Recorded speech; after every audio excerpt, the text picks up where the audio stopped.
All right, guys. Yo, welcome back to the Sprout University podcast. We got an interesting one today, and this is deviating a little bit from the addiction stuff. And the reason I want to talk about this today is because part of getting sober is living that full, healthy life. And part of living a healthy life is learning how to, manage finances, how to, create income for yourself. And so today we're going to be talking about some business mistakes that we have all learned along this journey, and essentially talk about them so you don't have to make them. Same with like my recovery coaching. Like I tell you the mistakes I made so you don't have to, and just kind of speed line the process. So we have an awesome panel today. I'm going to introduce you guys one by one.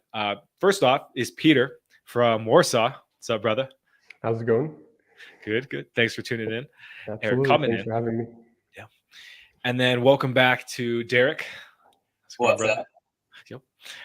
Mr. Social Bamboo himself. And then the most recent member of the tribe, Bentley. Welcome back to the channel, brother. Thank you for having me.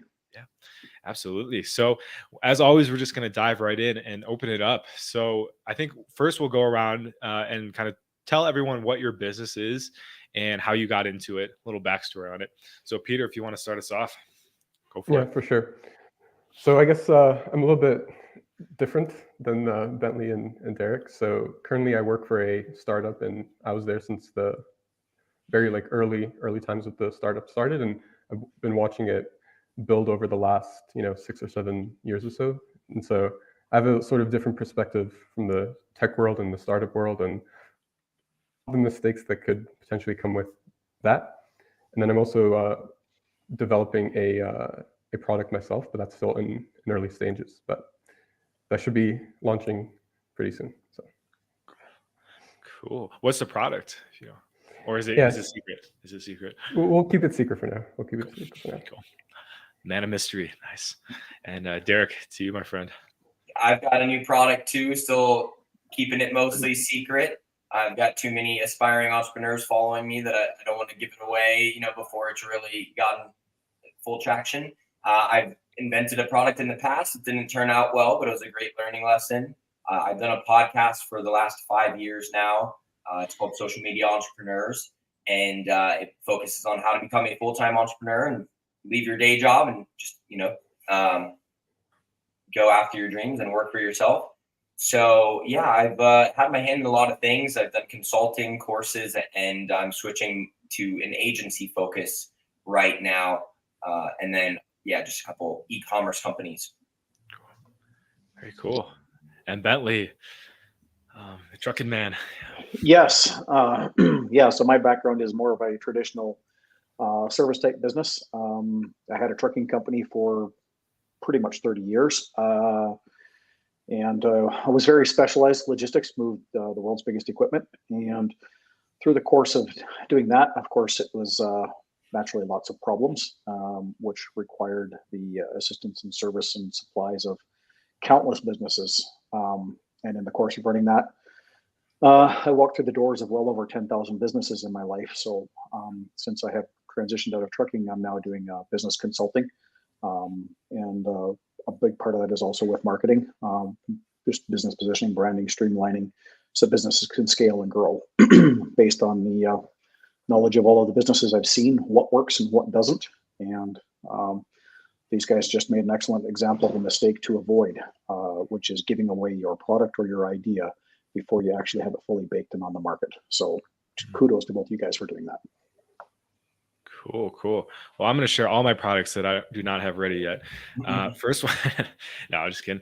So I do addiction recovery coaching, as you guys know, and starting doing some men's developing coaching as well. So basically, if you're a guy out there and you want to, level up your life, we have a lot of options for you there. And we all are also a part of the Men of Now community, which we've talked about before on this channel, and except for Derek yet. But it's a place where you can come, you can meet like-minded guys like Peter, like Bentley, who are all focused on leveling up and becoming better versions of themselves. A lot of the people you've seen on this channel are part of that group as well. So you'll get to connect with them. And also, if you have any things that you want to push out into the world, we're happy to support you on that. So if you are interested, you can sign up at menofnow.us. And, or, you know, if you have any questions, you can reach out to me and ask any questions. Peter and Bentley as well. We'll throw your Instagrams down there at some point as well. So, yeah, really, I'm excited for this one because I find that no matter how hard I work, I'm always making mistakes here or there. And it's just always a humbling reminder, because if I get too high on the, you know, don't get too high. I think that's my first lesson I've learned. Don't get too high on the highs, because there's always going to be a low. And every time that low hits, you know, it gets less and less low, because I'm aware that it's not always going to be good forever. But for a long time, if I had a low, it would really just be debilitating. And I would question everything about my life and, you know, where I've come from, all my past and stuff. And I was just kind of realizing, you know, like, no matter how hard I try, right, there's going to be mistakes. So I guess opening up to you guys, like, how do you balance, you know, the successes in business versus the not so good parts? For sure. So with the startup that I currently work for, right, we've had long history of that, right, where there were very high highs and very low lows. And it's very easy to get discouraged at the time, right, because it feels really, really bad, right? It feels like you're not moving, you're not making progress. However, if you take a look at the history of it over a long period of time, what you actually start to realize is that those low points are sort of these inflection points where better things are about to happen down the line. You just don't know what those are yet, right? And oftentimes what happens is the new things that come in, the doors that open after that, are much, much greater than where you were previously, right? And I think always keeping that into perspective, right? Having the mentality that when you're at sort of that low, that it's just an opportunity to learn and grow, and that eventually down the line something better will come. I think it's a really good mindset and something that's never really failed us, and just keeping grounded in that, I think, really helps. I'll add to it. So with the highs, I mean, you don't want to just be like, okay, this isn't going to last. I shouldn't even enjoy this. I should just be preparing for the bad. You should enjoy the highs, because those are great. The thing that comes with it, though, that is dangerous is the complacency. So maybe you start having all these great results, and then you stop doing the actions that let you get those results. And then all of a sudden you run out of momentum. And it's because a lot of times salesmen, they say they either eat steak or beans for dinner. It's because the weeks that they made steak, they're like, cool, I'm going to eat the steak. I made all these sales. And they just like, you chill out. The success makes you chill out. And that's why a lot of people struggle to get to like a 7 or 8 figure business, is because as soon as they start making 6 figures, they're like, I'm cool with this. And that's fine. But that's why you can't get to those next levels, is you have to conquer that complacency. So you have to have a goal that is much bigger, or like an action focused goal where no matter how good sales are going, you still put in this amount of daily action. The other thing that comes with the wins, you can take, for example, Blockbuster. They should have been the ones to invent Netflix. Like, they got so complacent. They're like, we don't have to do anything. Everyone loves coming in. They got their slumber parties. They come in, they get their movies. Like, we're killing it. Like, and then all of a sudden they're gone. And that could have been with like Taxi Fleet should have invented Uber, right? Like, these companies that get complacent with being number one, that like don't see what could possibly take them over. And, you know, that's what happens with getting too comfortable in the wins, but not to say that you shouldn't enjoy them. Absolutely. Absolutely. And I've had a lot of experience dealing with large enterprise businesses throughout my business and my career. And that is typically one of the falling downs, so to speak, of large enterprise, is they become behemoths like government. They're slow to react. They're slow to make decisions. And a new upstart, aka Blockbuster, going under, and Netflix taking over, an upstart comes that is a game changer. They're small, they're quick, they're easy to make decisions, and they'll pivot quickly and go down those paths and take advantage of them. So as a large company, you know, definitely celebrate your highs and enjoy them, because that's the entire point of business. If you're not going to enjoy the highs, there's really no point in doing it, because there will be lows that come with it. That's why they call them highs. You can't have a high without a low. The path to success is never linear. It's always like the stock market. It goes up, it goes down, it goes up, it goes down, and there's corrections. Where you get wiped out and your head taken off is if you haven't managed those highs created savings, developed cash flows, or decreased debt to be able to ride those out and have financing in place, lines of credit or something like that, in order to get you through those. And then when you're with the highs, when you're on your lows, that's where you learn how you can actually operate lean. So when you're on your highs, don't just spend frivolously. Remember, those lean times are going to come. So operate your high while managing your expenses on a low, and that will make that high even higher. Mm-hmm. Yeah, and I would just to add to what Derek said, I completely agree. One of the things that we do at the company that I work for is we're always trying to reinvent ourselves, right? So we look at what could the market potentially look like, and how can we be the first to actually do that, right? So that's always incorporating the newest technologies, figuring out how we can continually provide value. It's sort of the same concept as, Blockbuster should have invented Netflix, right?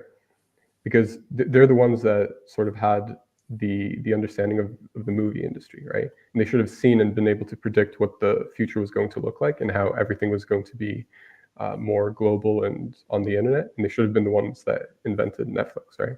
And I think that that's just really good to do, especially as a technology company, right? Continually improving, continually looking at how you can basically make yourself irrelevant, or not irrelevant, but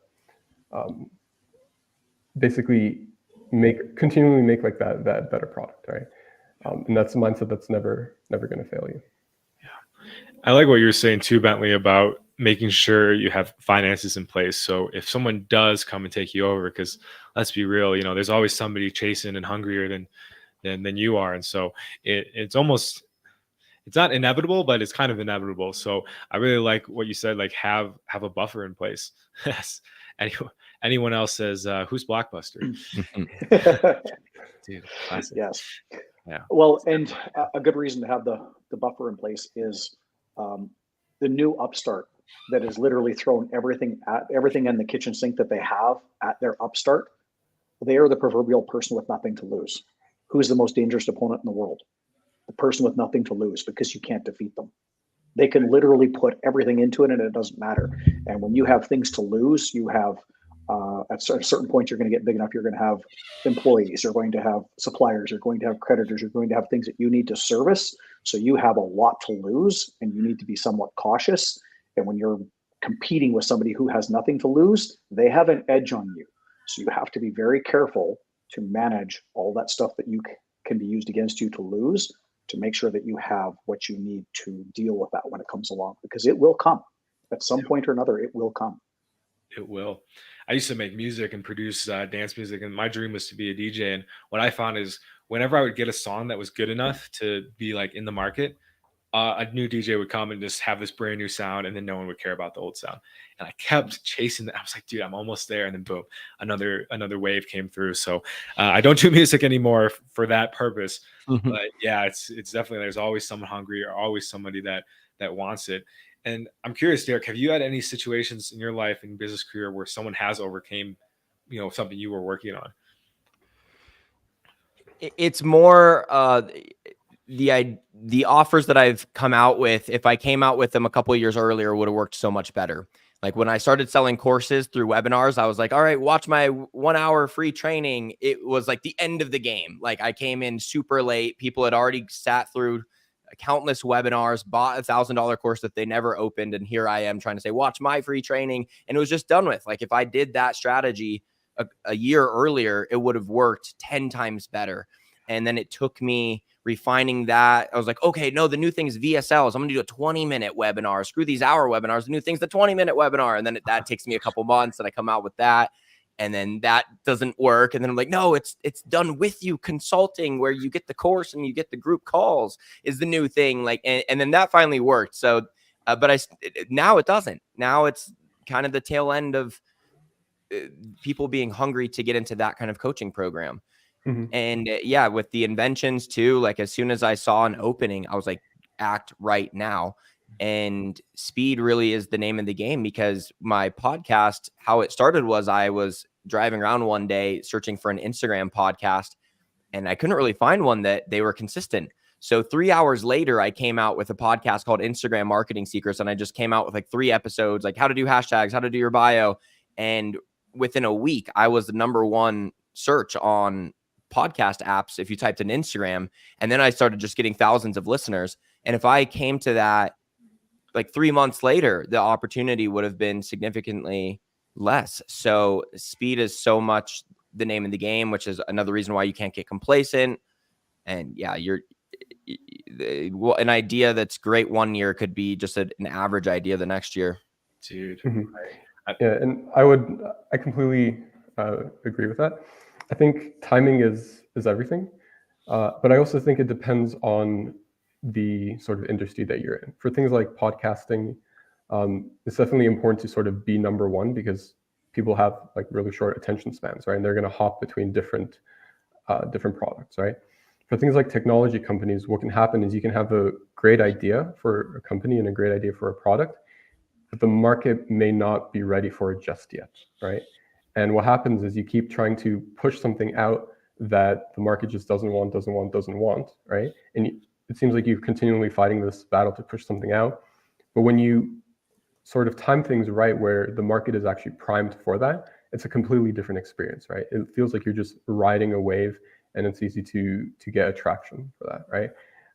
So like if you're building those types of products, being able to understand the timing of things and what drives the market and what gets people interested in the product, and figuring out how to launch it so that the timing is right, I think is really, really important. And how do you do that then, Peter? Like, because I'm totally with you. Like, it's all about timing. Like, how do you get ahead of the curve then? So it's a little bit of a complicated question, because a lot of it I think also just comes down to intuition, right? And also you need to have a certain level of understanding of the market that you want to build the product for in the first place, right? And you can start by basically just saying like, hey, this is the industry that I'm in. I want to build a product in here. I don't exactly know what that looks like yet, right? But let me look at the market. Let me see what are the pain points that users are having currently. Let me start doing some interviews. Let me see what is it exactly that people are struggling with. Or you can also start to sort of look at trends, right? So one example that I can give is if you start looking at communities right now, right? Communities are on the rise, like massively, right? Via platforms like School or even on Discord, right? And a lot of these communities are sort of being monetized, right? So right now, there's a sort of good product strategy where you start basically with video content to get people watching you and what you're doing, right? Then from there, you build a newsletter, right? And you get people to continually watch what you're doing. From there, you go to a open community, right? And then you go to a paid community, and then you sort of go to a product, right? And it seems as if this is sort of the strategy which increases trust the most, right? Because first, people can see like these short form content clips, right? And then once they're interested, they sign up for the newsletter. And as you keep going up that scale to public community, private community, and then product, the trust level of your overall product increases. I think we lost Peter there for a moment. Oh. But you froze perfectly. Right at the end. That overseas connection. Yeah. Yeah, right. Them bowling people. And scale. Yeah, I like Like that. that. Yeah, it's Oh, finding the there he strategy. Oh, hey, welcome back. Thank you. Do Yeah, you want to finish your thought or? yeah, just to wrap up, I think that over the next couple of years, we're going to see a lot more products and a lot more companies that are focused on seeing communities actually grow and scale and become like sort of massively profitable that way.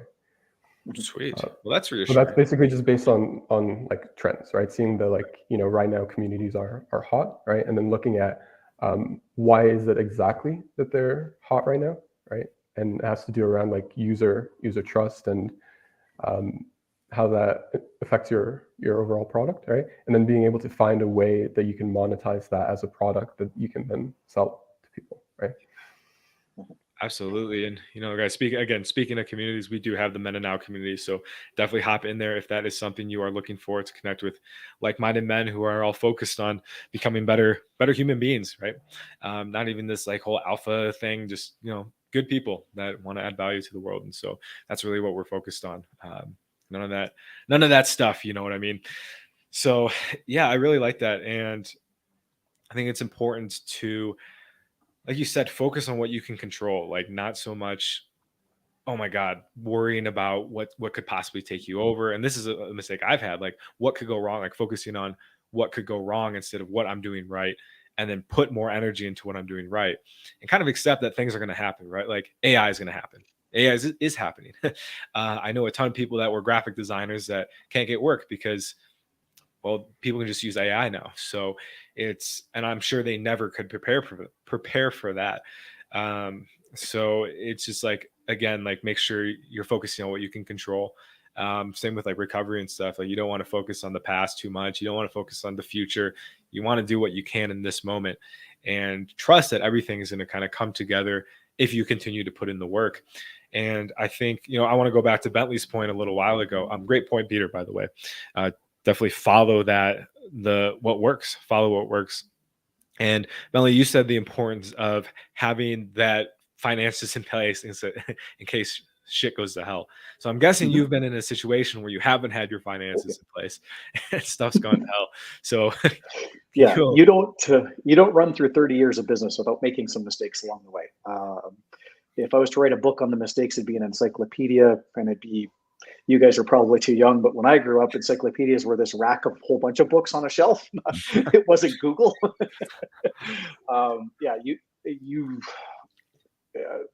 You will run into issues with that. You'll make mistakes with that. One of the biggest things that I recommend to anybody who's new getting into the business is learn to understand cash flow. I unfortunately took way too long to learn exactly what that was and how it worked.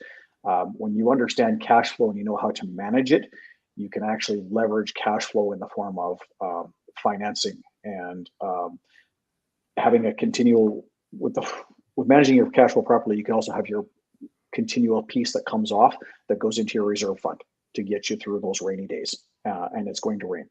That's just a fact. Having systems in place to take care of that, because your reputation is a big thing with that. When it comes to finances and problems and cash flow, that is where your reputation, your cash flow management, knowing, so when you go sit down with a bank, you can tell them what comes in and what goes out. I've got $1.4 million a year comes through the door, and here's where it goes. Because at the end of the day, a business that makes 1.4 million, like I was a one-person business doing $1.4 million a year. I didn't put $1.4 million in my pocket. Literally $1.4 million flowed through my bank account, and I took a small piece of that. And that is the reality of it. Like everybody hears these numbers in business and thinks that they're astronomical, and they are. For example, one of my former clients was Caterpillar, $156 billion a year company. Well, they don't put $156 billion a year into savings. Like literally 150 billion of that goes through them in expenses. So being able to manage cash flow, because once you get into business, depending on the business that you're in, something with a low overhead, you won't have those kind of numbers. You could run a work from home, build website, marketing agency that does $120,000 a year. You've got $20,000 in your expenses. You put $100,000 in the bank. You could be like me, where you ran 1.4 million a year in revenue, and your fuel bill was $195,000. Right. So all of a sudden, that what is actually yours comes out, and being able to manage that, because when that amount of money starts to flow through your hands, it becomes very tempting to new Corvette. Going to buy a Lamborghini. And I've had times where I could literally write a check for a Lamborghini, but all of that money was earmarked to expenses, right? So being able to manage and avoid that kind of temptation, that is a big learning experience. Understanding what is actually yours and what is not, and do not touch what is not yours, because if you do that, you'll destroy that reputation. And then when times do get tough and you go sit down and say, look, I need a line of credit to carry me through this time, they're going to look at you and go, no, because you couldn't manage your money. If you couldn't manage your money when things were going well, now that things are going bad, you're definitely not going to be able to manage it. Mm-hmm. So, and that's, you know, experience, reputation, surrounding yourself with the right people, networking. A big thing in business is relationships. So if you're not very good at relationships, you're probably going to struggle in business. You have to be able to talk to people and communicate with them. And in all reality, you're going to communicate with your competitors. And sometimes your competitors are going to turn into some of your best friends. You're going to go for coffee with them every week, and they're going to discuss problems on their side, and you're going to have solutions that you found for that. They're going to tell you solutions to your problems that they've found, because at the end of the day, there's enough work for everybody.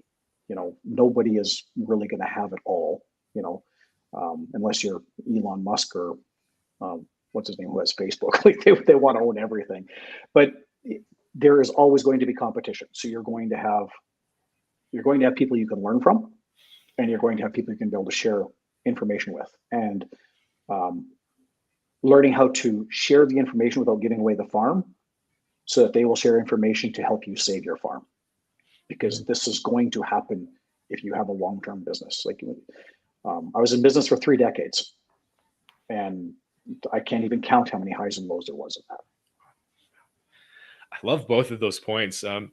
Touch on the money one. Yeah. Like I go to a program for debting, and I don't have any debt, thankfully. However, I have had a dysfunctional relationship with money. And one of the big mistakes that people in this program make is they spend future money. They say, oh, I have this much coming in, I can just go buy this because it's going to come in next month. Then it comes in next month, and what happens? So they're essentially debting with themselves, because then they spend the next month.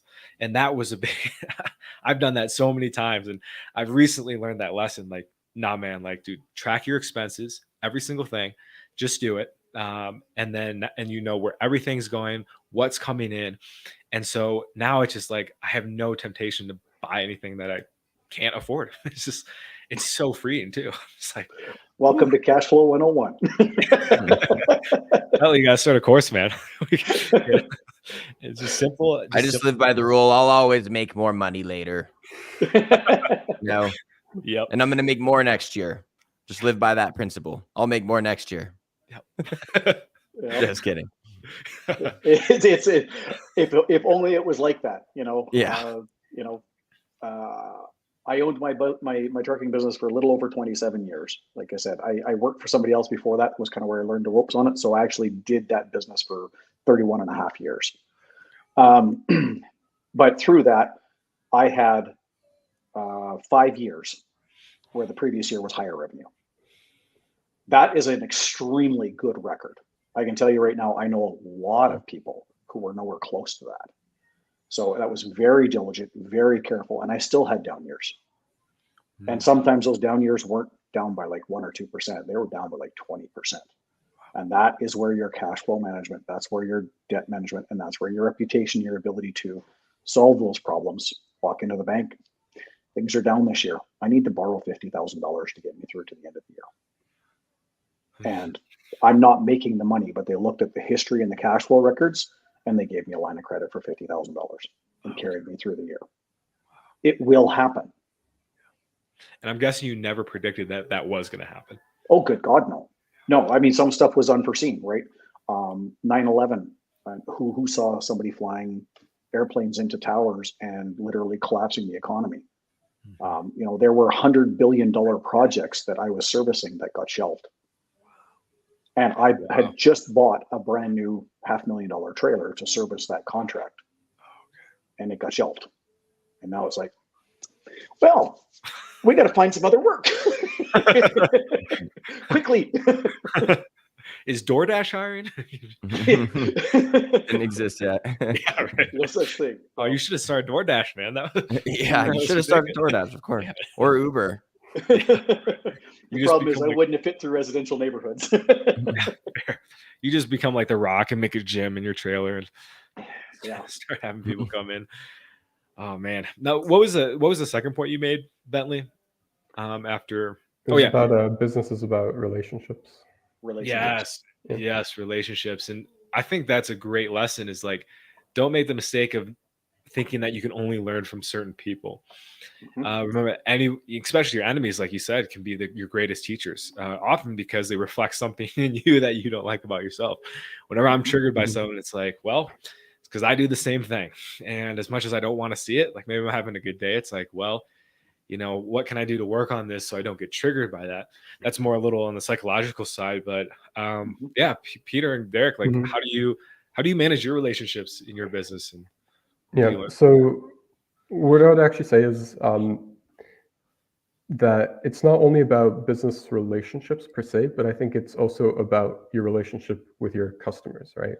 Mhm. And I say like the same thing that Bentley said, like business isn't about making money, it's about the relationships that you make, right? Like money is about making money, right? And what that means is that if you can have a good relationship with people, if you can have a good relationship with customers, the money will come, right?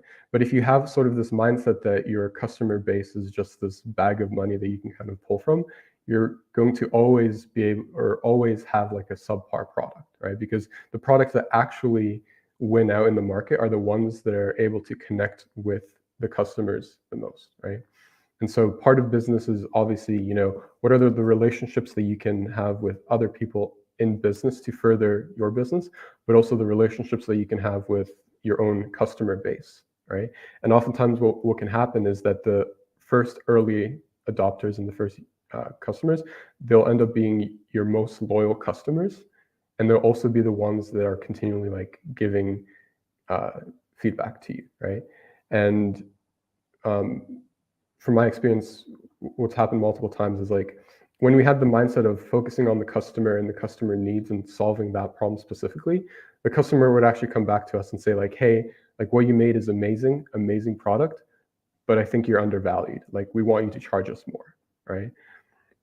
Which is sort of an insane concept to think about, right? But if you're always about sort of like the money and how much you can pull from the customers, you're always going to end up with sort of a subpar product and like pissed off customers that are just going to look for an alternative that is actually trying to solve their needs and not just trying to use them as like a money bag. Yeah, you can have a great product, and if you have a bad relationship, they won't return and do business with you. So you do need both the great product and the great relationship. The relationship can also get you some pity sales, right? But it still isn't sustainable. So it's definitely important to have both.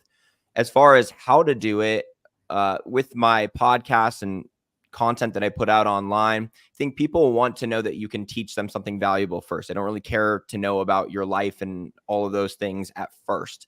But now that I just came out with like episode 374 of the podcast this morning, this one actually was a little bit more of me just opening up, like, here's what's going on in my life. I think a lot of people reach out to me when I do a phone call consultation and they're considering investing in my programs. I say, the reason why I booked with you is because you're not like the YouTubers that have 400K and I just can't relate to them at all because they're just in a totally different league, and you buy their coaching programs. You don't even coach with them. You coach with the person that they hired to go through their coaching program, has never even opened a business. So that's why I think it's also good to work with mid-level coaches that know what they're talking about, but aren't at the level yet where they're like, oh, better hire people to do the coaching job for me. You want to hire, like, work with the people that have delegated maybe like video editing, but not like the coaching itself. So a lot of people are like, yeah, I just really related to you. I had a call with someone the other day. So the reason I got in touch with Joel originally is help with the marijuana addiction. And I was talking about that on the podcast, and he called me and he told me like, I quit weed because you talked about on the podcast. So like things like this, I mean, that guy, he's bought something from me before, but he's followed me for a long time. And I've had people that have listened to nearly every podcast episode, which is really, really crazy that there's that many of them, and they have. But there's one guy that has bought everything I've ever come out with. And I've also done a lot of extra calls with him. Like one time we had like a group coaching call and he couldn't make it. So I just gave him a one-on-one call, and he's bought nearly everything I've ever come out with. And he could love my content, but if we didn't have a good relationship on these calls, he wouldn't keep coming back. So the relationships in business, apart from just learning general rapport skills, which I think the number one hack is just know about a lot of things, like have a yes mentality with life. Because if you meet up with someone that loves hockey, like know a little bit about it, right? Know a little bit about everything. And now you can build genuine rapport with everyone. You don't want to just, not really have much scope of life outside of your own hobbies. I really just kind of dive into every hobby for like a few months and I move on. Like now I can talk about it, and I'm really ADHD with the hobbies anyways. I just kind of like to mix it up, but I can really shoot the shit about most topics because I was in sales for a long time and got over 3,300 customers from just direct sales when I sold Cutco. And every person's a little bit different, but you just get really good at talking to them no matter what their thing is. Like I could do an appointment with an extreme Republican, the next one extreme Democrat, and they're both like, that guy's got his head on his shoulders. Like I can play it off. I can talk whatever language we need to. Not that I'm being fake, but I've just like, I understand their point. I understand everyone's opinion, and I can, get along with it. So like that is in rapport. And then in business, just go the extra mile, because why not? Like I think it's really crazy when you get like a waiter or waitress. Like I'm kind of demanding in this way, but like sometimes like my phone will be low on battery. Like, oh, I'll ask the waiter, like, hey, can you charge my phone? Is there a way? And when they're like, yeah, let me find out who's got a charger in the back and let me figure it out for you. Like I'm gonna tip you more, and then if you can't, I'm gonna tip you less. Like I don't get why they're like, no, like I'm all offended by you asking for this. Like go the extra mile as often as you can. Like why wouldn't you want to do that? Like that's the business that you're in. So like when someone misses a group coaching call, yeah, I'll do a private call with you. I'm not even gonna charge you for it. Like this is the opportunity that I have to earn you as that lifelong customer. So be looking for those opportunities to go the extra mile. Yeah, that's a good point. And since we're on the subject of business mistakes, one thing in business is you're going to make mistakes. You're going to screw up and you're going to misdeliver for a customer. It's going to happen. Accept it. But when it happens, accept it. Tell them you're sorry for it, apologize for it, and ask them, what can I do to make this right? You may never salvage that relationship, and you may not be able to retain them as a customer. Usually you will, because it's what is it, the stat they say? I think it's something like 7 times easier to keep a customer than it is to find a new customer. And as a client, it's, I think, 5 times easier to keep a supplier and have them fix the problem than it is to find a new supplier. So solving the problem is beneficial to both you and the customer. And understand that you're going to make mistakes. Build this into your pricing model and do everything you can to fix them and go above and beyond. 9 times out of 10, it's the things you do to solve the problem when you've made a mistake that will keep the customer and actually get you a review, a recommendation, or referral. Because everybody knows we all make mistakes. And when Peter tells me, hey, I was dealing with Derek and he had a mistake and he fixed it in this way, and this way, I now look at it going, okay, cool. Then if I do business with Derek, I know he's going to solve the mistake if he makes one. So that builds the trust factor up even more than if just Derek does a really good job every time I hire him. Okay, cool. When I know that if Derek makes a mistake, he's going to be good for it and he's going to fix it, I'm even more encouraged to do business with him.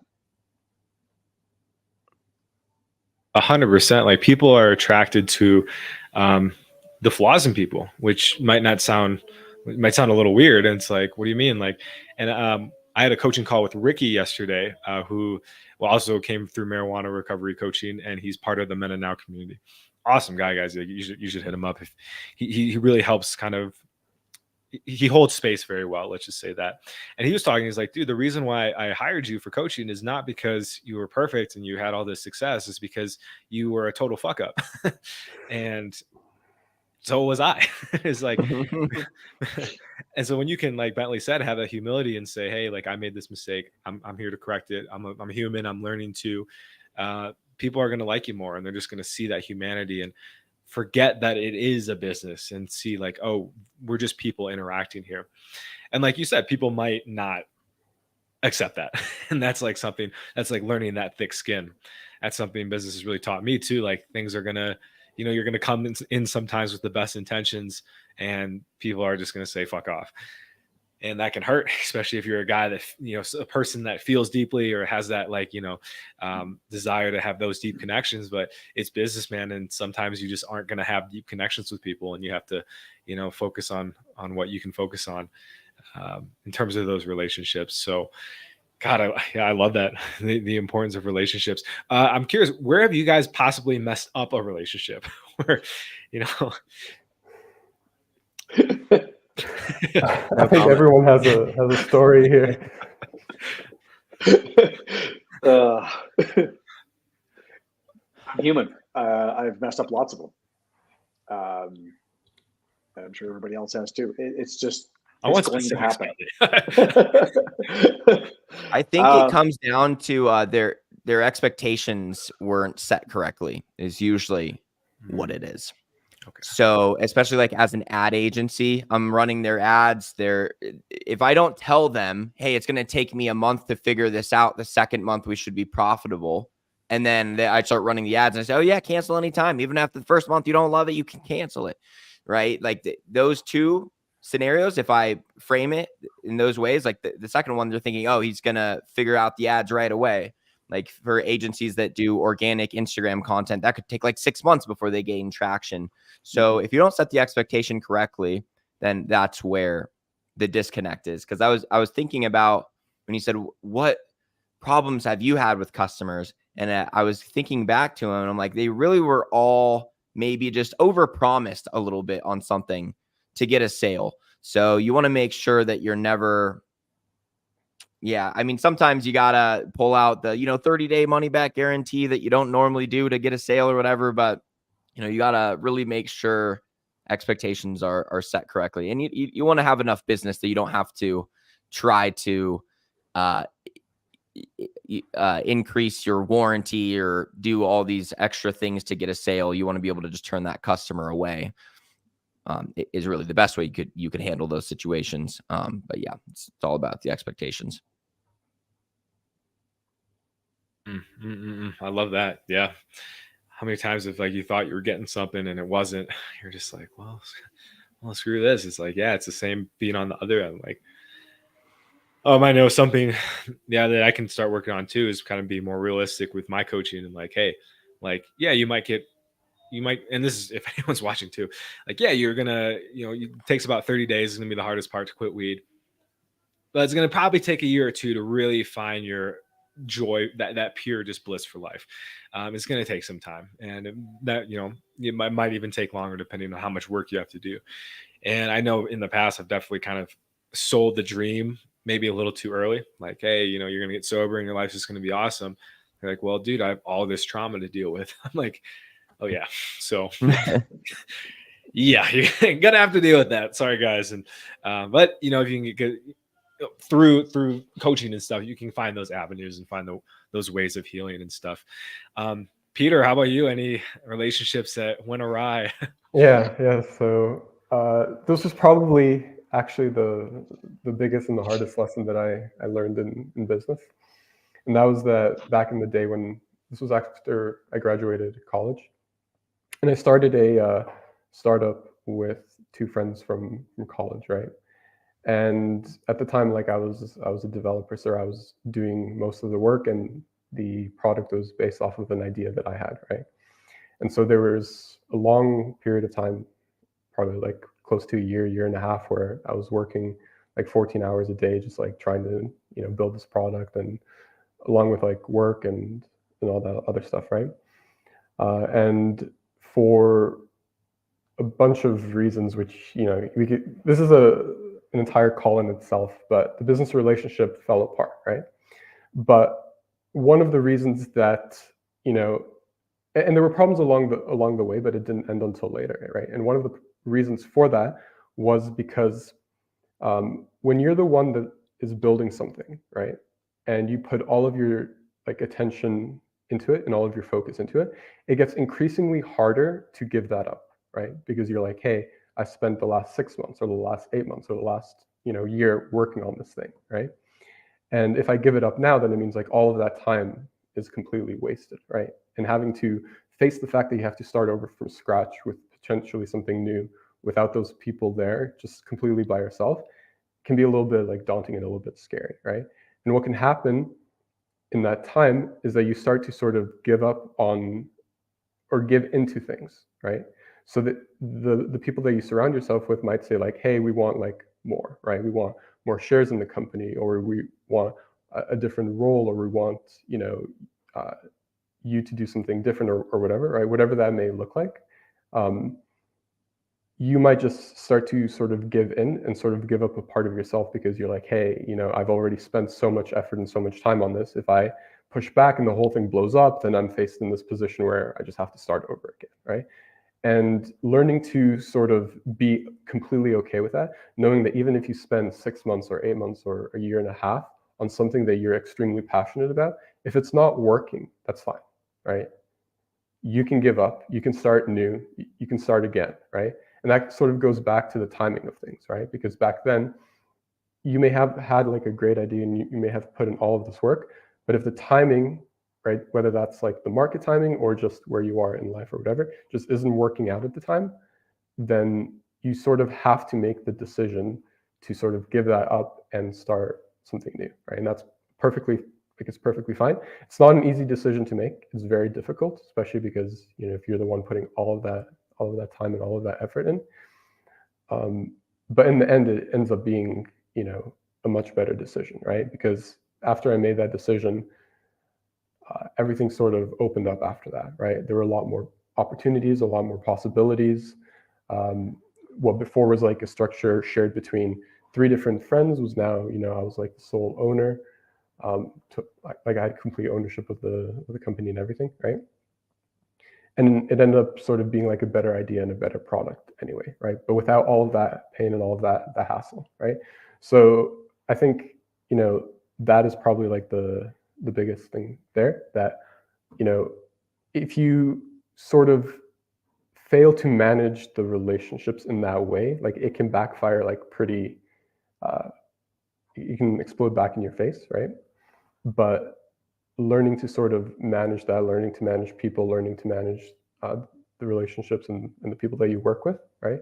And what is it that actually drives them, right? What are sort of their fears, their insecurities, the things that make them act one way or another? If you can sort of hone into that and then sort of drive the conversations that you have in a way that those like needs and insecurities are met, then overall you can have much better conversations, and it helps to actually establish those business relationships. So yeah, that was a hard lesson, but yeah. Real quick, I relate to something that he said there, because my first invention, I can give it away now because it failed. It's the Aquarium Smart Feeder. It's a way to feed your fish tank with an app or with the Amazon Echo. And I worked on it for 2.5 years and I never sold a single one. And it took a long time to pull the plug on that, because in that time that I was inventing it, I had a buddy that was a master in robotics and he had access to like the school's 3D printers and everything. So he was making the prototypes and we would post about it and everyone would be like, that's so cool. Like, it was the worst situation because we had so many people saying that it was an awesome idea with everything except for their credit card. And they'd reach out, we'd run surveys and they'd be like, I love it. That's amazing. Like, oh, it lights up different colors. Oh, can you make a red one? And be like, yeah, $80. They're like, okay, I'll let you know. So it didn't solve a problem. So no one would ever buy it. And in short, it's because if you don't feed your fish for 5 days, they're probably fine. They're 35 cents and they don't have a name. So it's not that big of a deal anyways. And you could also buy a $4 little feeder block to throw in the fish tank, and they could eat off that for a week. So when it came time to, we're going on vacation, we'd be like, oh, we could buy this $80 thing that will ship in a week, or we could go to the store and buy this $4 thing and they'll be fine. So it's just like, it never made any sense, like, unless someone really just wanted like just to show it off to their friends. But I was like, we have to charge a minimum of $80 on this thing. We had to spend like $100,000 to get like injection molds made. And it was really difficult for me to let that go, because 1 year into that, we had built an Instagram following to sell this product. And that was what was going really well for us. I had like 20,000 followers in the first year, and I was just posting aquarium content. I was just like reposting viral aquarium videos and just growing a lot of followers. And by the end of it, we had 49,000. And that is where my Instagram podcast came from, was because I had the knowledge from that company. So it led into my next company. However, the basis of my podcast that I was teaching people was because I had this e-commerce business. So to shut that down really made like imposter syndrome kick in, because I was like, now I'm on episode 135 teaching people how to open a business, and the business that I founded this podcast on is now being closed.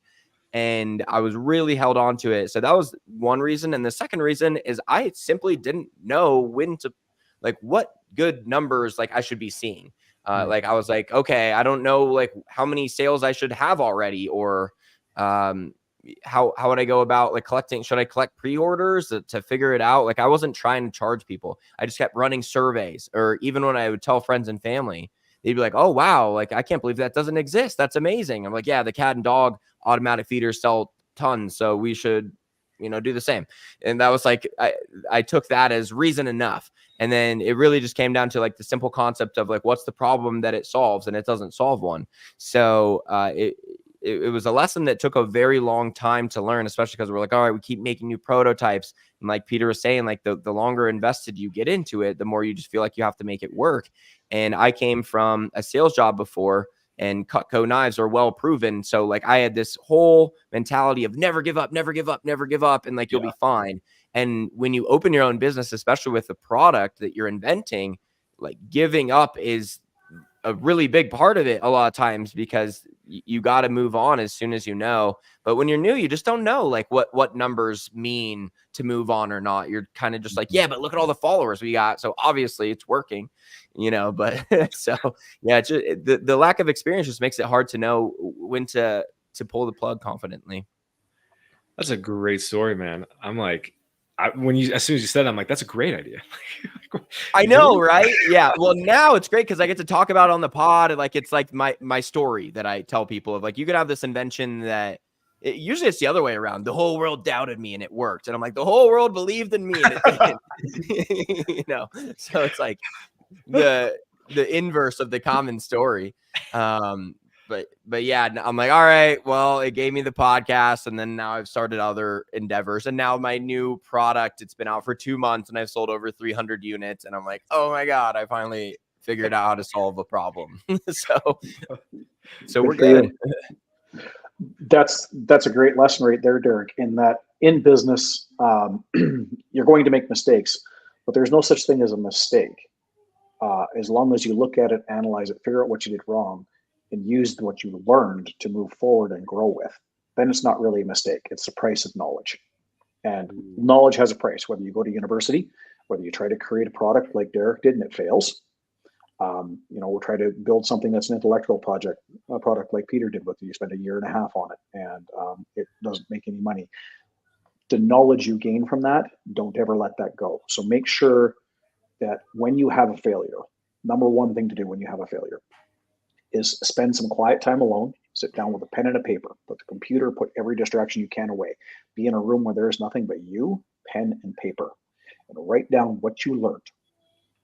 Because when you have the distractions away and you start writing these things down, that's when the lessons will start coming to you, and you'll start to realize the value you got from what you did.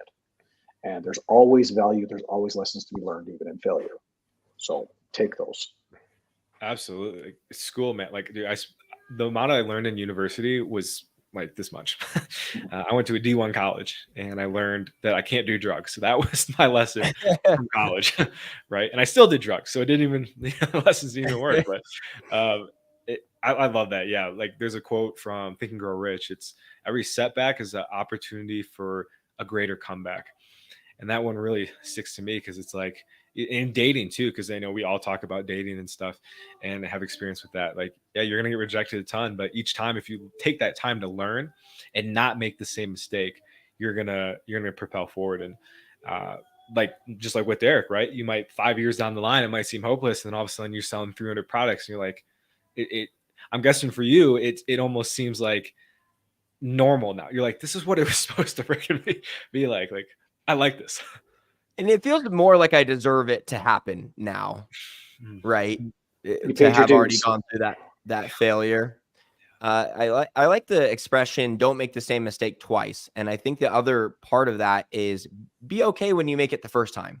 Like I only get hard on myself if I make a mistake that I knew not to do, and then I did it again. Is when I'm like actually mad at myself. But any mistake that I make the first time and I didn't know, then that's why I give myself the pass.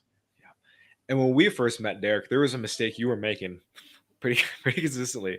And I remember Uh-huh. it was like our second session. You're like, I didn't make this mistake, and you were just so happy. It was like, I didn't do it. I was Yeah. like, let's go, baby, let's go. So I, for me, when I with the music thing, I spent 9 years pursuing a career in music. I dropped out of school multiple times.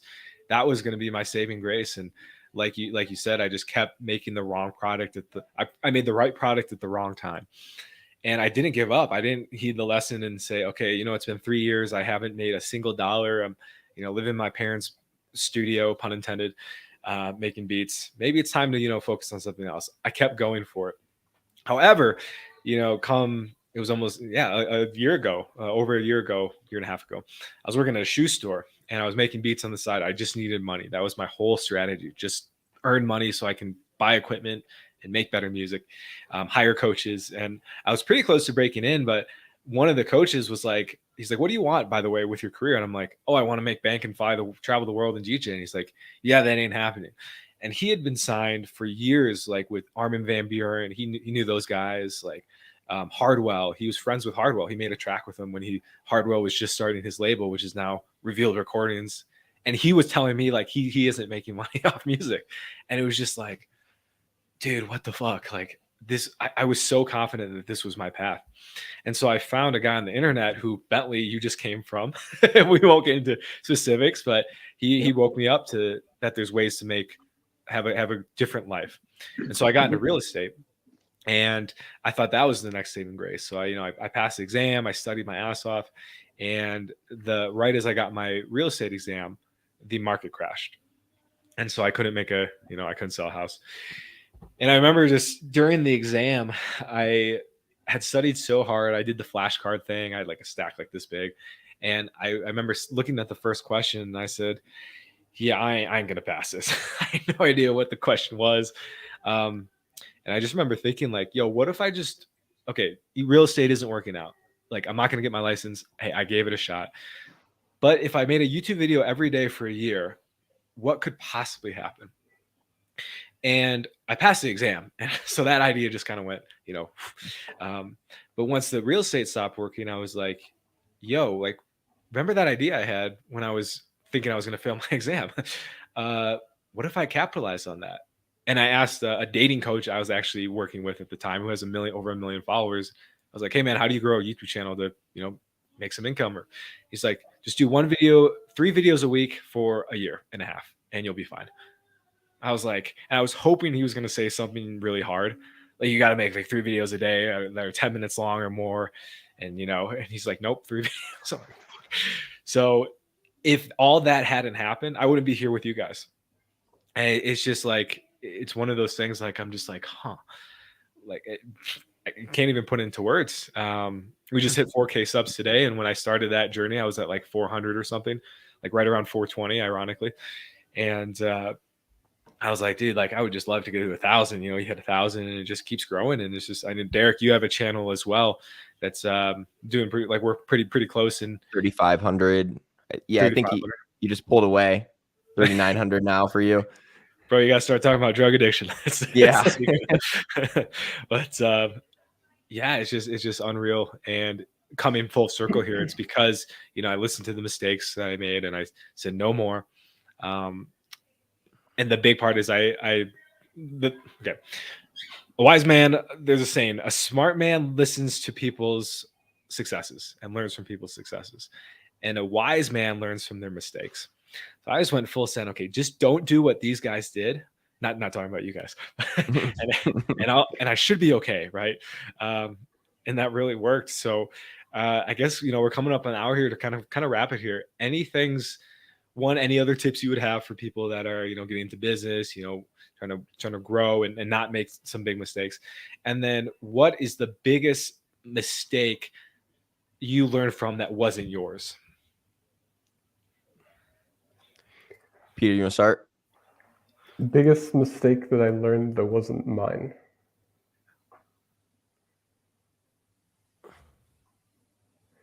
I think it would have to be probably trust but verify. So what will happen a lot of times is that someone can approach you with like a, well, basically with open arms, and they'll say like, hey, if you just do this, like it's a really good thing, like you should do it, right? Just trust me, bro, right? I have your best interest at heart or whatever. And what you'll find is a lot of times people will try to do kind of shady things, right? And you may not realize it, right? Because they basically welcome you with open arms, but then they'll try to sneak something in, right? So one of the things that happened to us is we were partnering with a specific company, right? And in the contract, they like slipped a clause in that was like, hey, all of your IP would belong to us if you sign this, right? And we're like, wait, what, right? And it's not that people are doing this because they're malicious. A lot of time people just do it to see what they can get away with, right? And so when you have those sort of situations, it's always important to just be like, hey, this sounds good, right? Amazing, right? I think that the business relationship will go extremely good. I think we can have a strong partnership here, right? But I'm going to have to go back and actually dig through all of this legal paperwork to see if there's anything in here that actually makes or doesn't make a lot of sense, right? And what can happen a lot of times is like you hear all of these promises, right? If someone said like, hey, if we just partner and if you listen to me, then I'm going to grow like your YouTube channel, 100% or 200%, right? And you're like, this sounds awesome. And then they're like, yeah, but like 75% of the revenue would belong to them. And you're like, wait a minute, that's not what I want, really, right?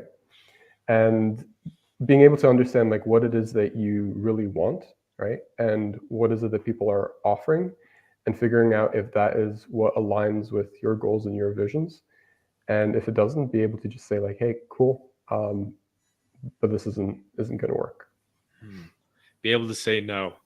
Hormozi talks about that a lot. Like once you get going, you're going to get so many offers. Like there's like, he calls it the girl with the red dress.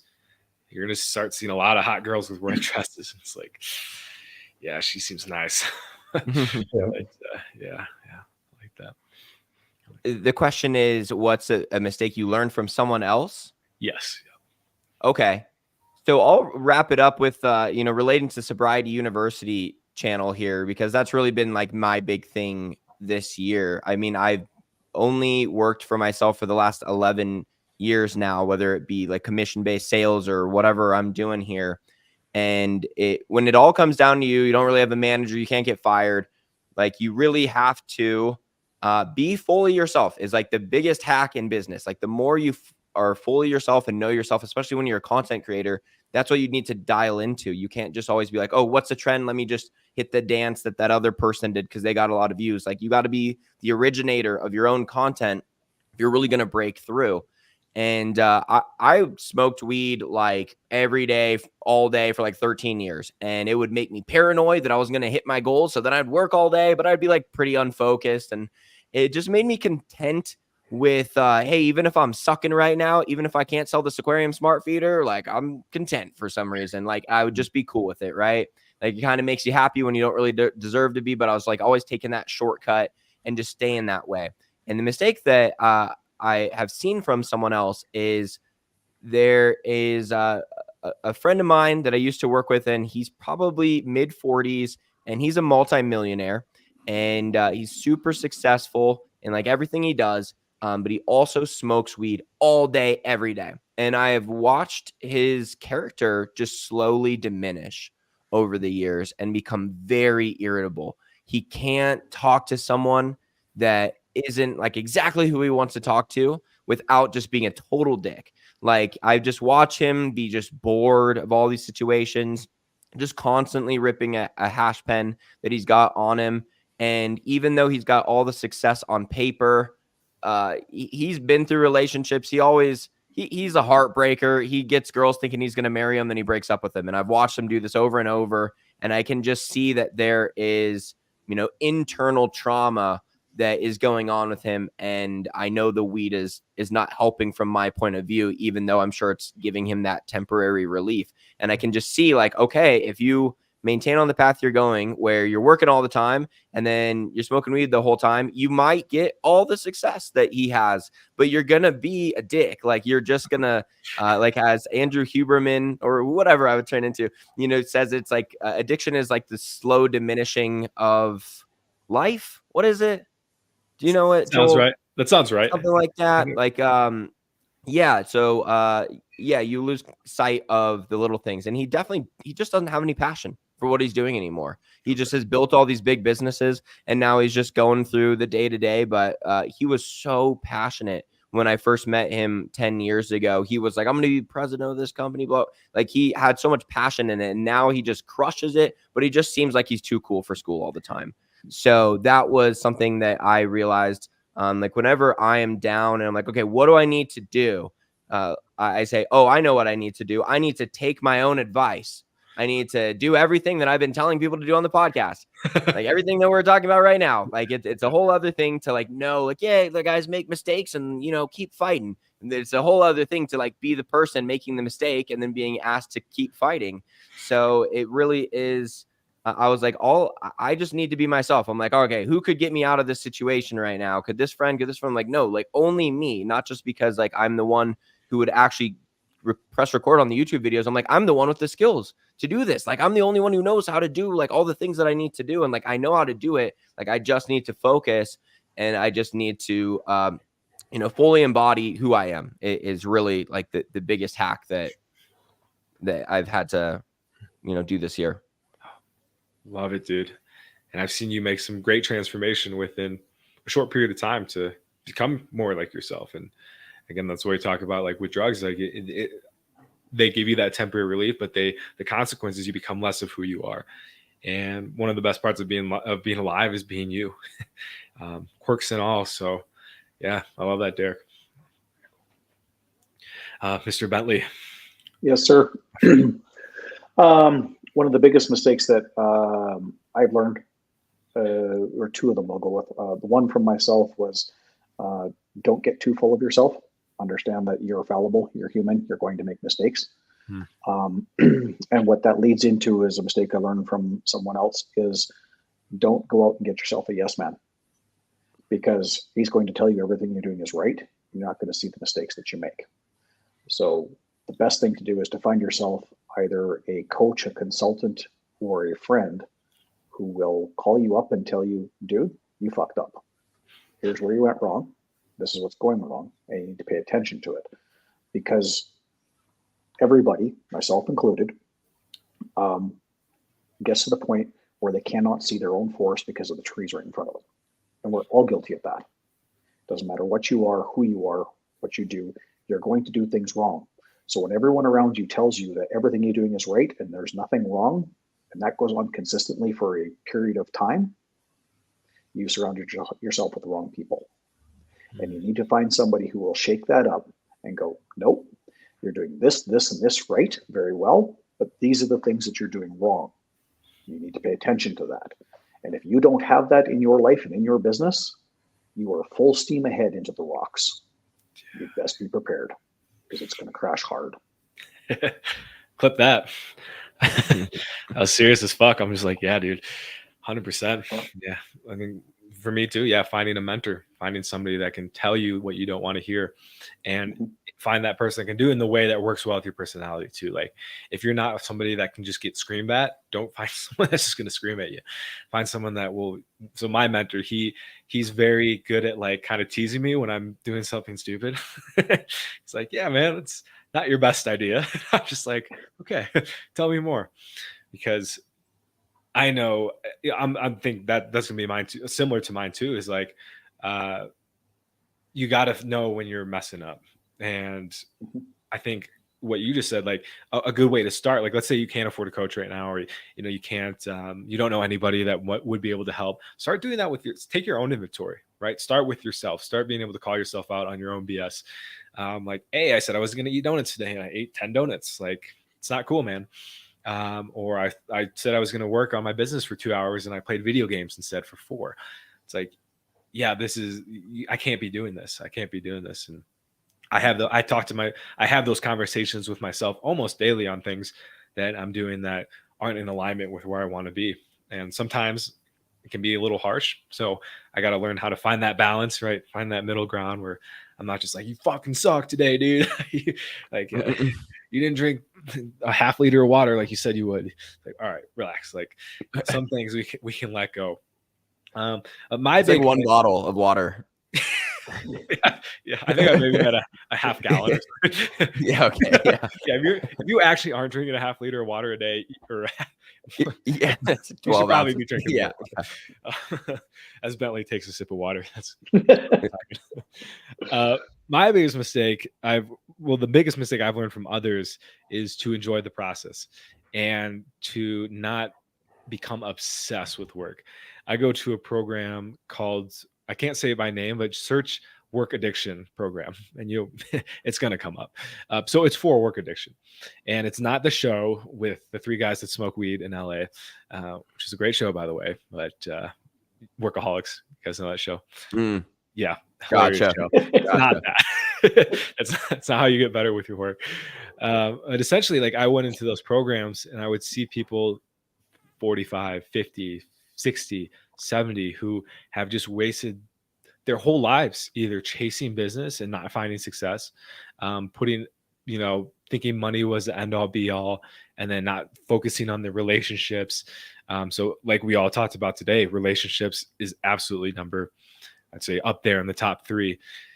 Or on the opposite, where they didn't put enough work into it, and now or like Bentley said, they aren't saving their money. They weren't wise with that, and now they're 60, 70 years old and they don't have money and they have to work. And it's just like, dude, like if you guys need a wake up, go to those recovery meetings. And I have a free PDF down below. You can, a gift PDF down below you can download that has a bunch of different meetings, and check them out, because they might scare the shit out of you for change. Because you see these people that, for example, like with weed, there's a weed program, and you see people that are in their 40s, 50s, 60s that didn't do what Derek did, and instead they're like his friend. They're just irritable. They have no soul. Their passion is gone, and all they can do is smoke the weed to not explode.